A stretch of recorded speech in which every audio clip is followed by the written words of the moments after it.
how hurricanes are formed. Hurricanes form when a warm ocean near the equator.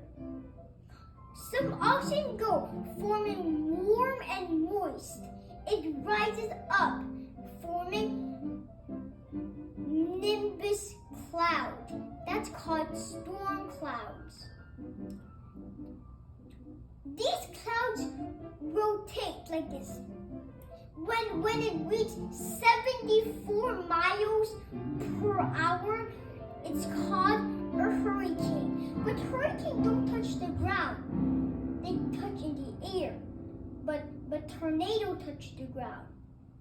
There are 3 types of hurricane: water hurricane and typhoon. And that's how hurricane was formed.